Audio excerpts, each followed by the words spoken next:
Hoxe, no Cuestionarte Mil, Benedicta Sánchez. En que outra etapa histórica lle gustaría ter vivido e por qué? A época que me gustaría vivir, pois a que vivo, porque nada do pasado que eu teño leído me ilusiona máis que esta. O que pasa que penso que regularmente a xente camiñaba esperando algo que non chega, non? Sempre o mismo, un espejismo, non? De que vai mellorar, de que vamos, en fin, un montón de cousas.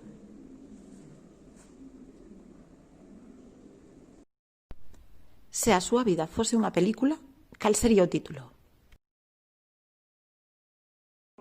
Inquietud, ansias de conocer, volar, que non me era permitido cando eu adolescente, que é unha queixa que teño moi grande.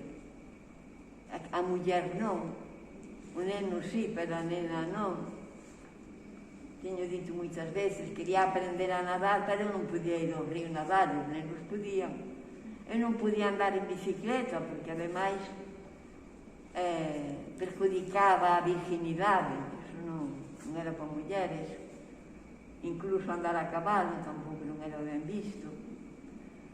Entón eu tiña moita ansiedade de salir do lugar onde nacín, de irme, ou ter conciencia de que a Terra era un globo terráqueo e eu quería estar en todos os sitios, conocer. Se chego a ser home, estou segurísima de que tiña dado a volta ao mundo. A pé, en burro, como queiras.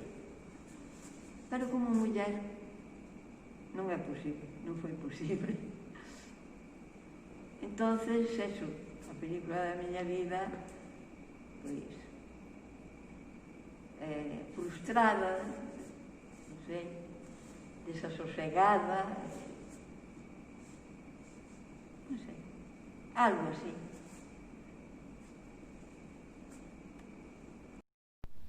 Cal é a súa primeira lembranza ou contacto coa arte?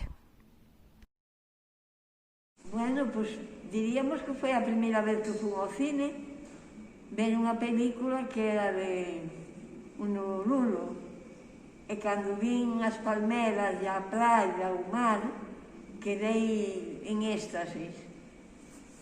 Recordo que lle preguntaban a miña madre, cando vían nas feiras e por aí, a túa pequena, tal, estará grande? E dice, sí, crece como as silvas. Dice que quere ir para o Honolulu. Porque eu vin aquelas playas, para min a palmera me hipnotiza, non sei, me fascina.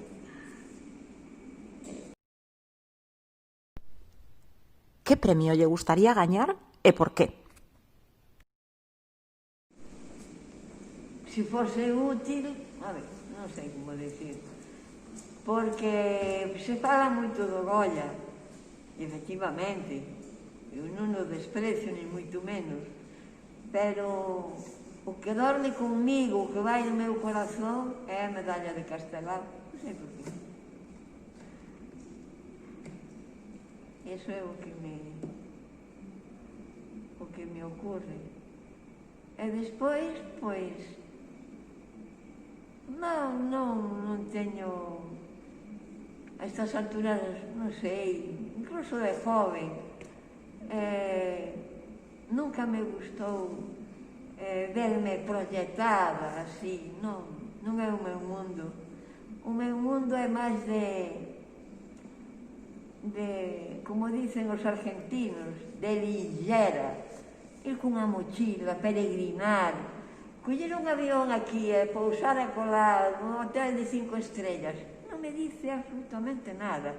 Penso que non o vais a creer, pero é así.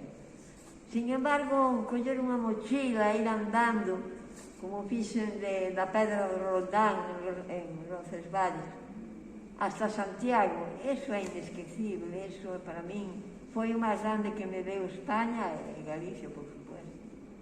Gústame ese mundo.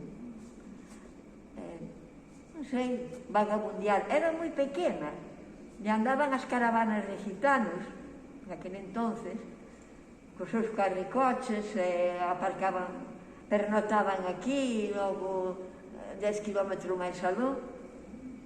E eu, a darme cuenta disso, córreme que viñamos para Lugo, e lle dixen a miña madre: mamá, a mí gustaríame ser así como os gitanos, porque tiñan pernotado ali ao lado da casa, e logo por Nadela ou por aí estaban outra vez.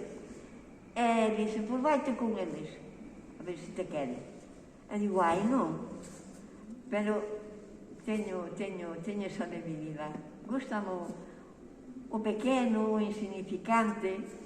E, por exemplo, vexo un cabalo e a elegancia de un caballo, penso que poucos seres o poden ter. Agora, quen é o amo é un burriño. Vexo un pavo real, que cosa máis bonita. Pero a mí o que me gusta son os patos. Pa, non sei por qué. De todas as profesións que realizou, con cal se queda? Pois os 15 anos que fui fotógrafa profesional en Río de Janeiro.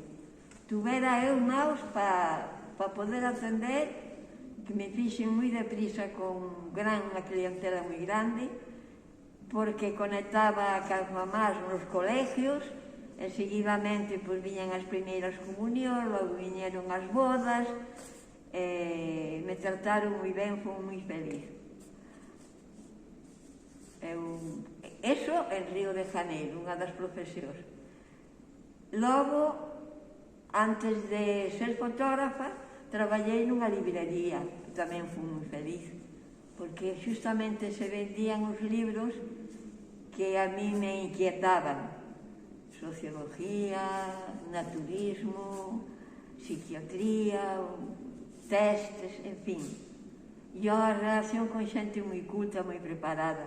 E os dueños da librería, xente encantadora. Quizá dixen máis dunha vez, só faltou que me aproijaran.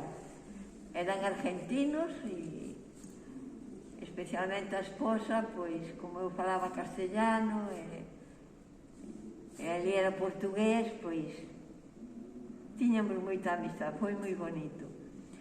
E logo aquí teño un recuerdo tamén gratísimo, donde fui moi feliz, parece mentira. En Valencia, vendendo lotería. Foi maravilloso. Ademais, o propio señor, o dueño da... como... bueno, o que me facilitaba a lotería, o primer mes que traballei, dixo: solo un matrimonio con coche consiguen vender a cantidade de lotería que tú vendiche. Tuve que ir a Galicia e digo: quere algo de Galicia? Dice que volvas rápido para seguir vendéndome lotería. O pasei moi ben, era fabuloso, moi ben, moi ben. Xa tiña os meus clientes, xa non precisaba ir ali e dicirles que iba a tocar isto ou outro. Xa, ven, ala. E digo: vienen recién horneados. A ver que número quere. Foi moi fabuloso tamén. Benedicta, cóntenos algunha anécdota divertida que lembre da rodaxe de O que arde. E díceme, e para onde vas correndo desa maneira? E digo: está querendo mal, mándame correr, vai, e digo: mira, iba detrás dun conexo, porque acontece que eu teño unha conexa, e sin un conexo non podo ter conexo.